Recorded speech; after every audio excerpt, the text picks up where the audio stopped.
पता चलता है कि वो भी कोई आम इंसान नहीं है, वो तो 1000 साल पुरानी डीमन हंटर है। सो हमारी हीरोइन ऐसे कैसे हो जाती है और उसे इतने टाइम तक अपनी रियलिटी के बारे में कैसे नहीं पता चलता है, ये तो आपको पूरी कहानी देखने के बाद ही पता चलेगा। तो चलिए इस ड्रामे को स्टार्ट करते हैं। कहानी के स्टार्टिंग में हम हमारी फेमिलेट सूसी को देखते हैं, जो कि अपनी कजन सिस्टर और अपने फियांसे जाओ चैन के साथ पुरानी गुफा अलाव वैली जाती है, जो कि बहुत ही ज्यादा खतरनाक, रहस्यमय और शापित जगह माना जाता था। और ये लोग ऐसे खतरनाक जगह पे इसलिए आए होते हैं क्योंकि सूसी की ग्रैंडपा की तबीयत ठीक होती है और किसी ने बताया था कि यहाँ पे कोई चमत्कारी दवा मिल सकती है, इसीलिए वो लोग यहाँ पे आते हैं। बट अचानक से यहाँ पे उनके साथ कुछ ऐसी खतरनाक चीजें होती है जिस वजह से उन्हें भागने की जरूरत पड़ जाती है। सूसी भी भाग रही होती है और तभी अचानक से वो एक गड्ढे में गिर जाती है। जब वो अपने आप को संभालते हुए खड़ी होती है तो वो देखती है कि ये गड्ढा अंदर से पूरे महल जैसा है और तभी उसकी नजर एक तस्वीर में जाती है जो कि अलग होती है और उसमें एक पर्सन काफी सारे स्नेक के साथ खड़ा होता है, जिसे देखकर वो उसकी तरफ खींची चली जाती है क्योंकि उस तस्वीर में जो पर्सन होता है वो हमेशा सूसी को उसके सपने में दिखाई देता था, इसीलिए वो खुद को उसे छूने से रोक नहीं पाती है। लेकिन जैसे वो उसे टच करती है अचानक से वो तस्वीर भी उसे पहचान लेती है और जोरदार उसे धक्का देती है। वो दूर जाकर गिरती है और तभी तस्वीर में जो पर्सन होता है वो तस्वीर से बाहर आ जाता है। बाहर आते ही वो सूसी को पहचान लेता है, अपनी शक्तियों से उसे अपने पास खींचता है और उसे खत्म करने की बात करता है, जिसे सुनकर तो वो डरने लगती है क्योंकि उसे कुछ भी आइडिया नहीं होता है कि ये पर्सन आखिर है कौन और उसे जान से मारना क्यों चाहता है। असल में ये जो लड़का होता है वो कोई इंसान नहीं होता है, वो स्नेक डीमन होता है। और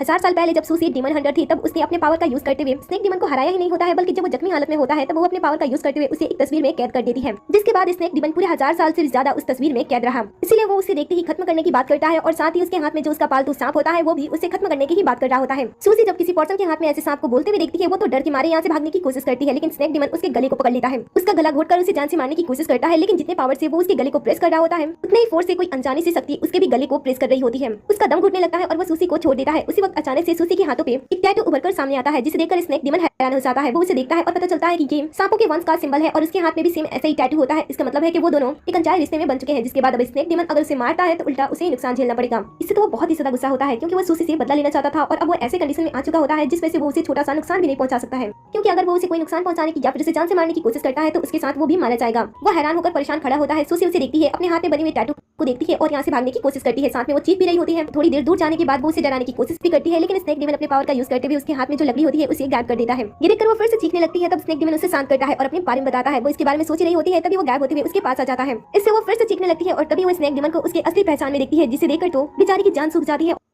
और वो चीखने लगती है। स्नेक डीमन समझ जाता है कि ये सूसी का पुनर्जन्म हुआ है। वो अपने पहली लाइफ में जितनी ज्यादा एडवांस थी, ताकतवर थी और होशियार थी, वो उतनी ही दूसरी लाइफ में बेवकूफ और डरपोक है। इसीलिए वो उसे खास तौर पे चेतावनी देता है कि अब से वो अपना खास ख्याल रखे, किसी भी प्रॉब्लम में ना फंसे और अपने आप को तो नुकसान बिल्कुल भी ना पहुंचाए। ये सुनकर ये बेचारी सोच में पड़ जाती है कि कैसे अजीब सी राक्षस से उसका सामना हुआ है। पहली बार वो उसे जान से मारने की कोशिश कर रहा था और दूसरी बार वो उसका ध्यान रखने के लिए कह रहा है। वो इसके बारे में ज्यादा नहीं सोचती है, उसका शुक्रिया अदा करते हुए यहाँ से निकलने की कोशिश करती है और कहती है कि बाहर उसका मंगीतर और उसकी कजन सिस्टर उसका इंतजार कर रहे हैं। ये सुनकर वो उन्हें रुकता है। वहीं दूसरी तरफ हम गुफा के ऊपर कजन सिस्टर और फियांसे को देखते हैं, जो कि ये इन दोनों की चाल होती है। असल में वो सूसी को यहाँ पे जानबूझकर लाए होते हैं ताकि वो उस दवा को ढूंढे जो कि असल में है ही नहीं और उसे ढूंढते ढूंढते यहीं पे खत्म हो जाए, जिसके बाद इसकी पूरी संपत्ति पे इन दोनों का राज हो। इनकी सारी बातें स्नेक डीमन को साफ साफ सुनाई दे रही होती है, जिसके बारे में वो सूसी को बता देता है कि उसका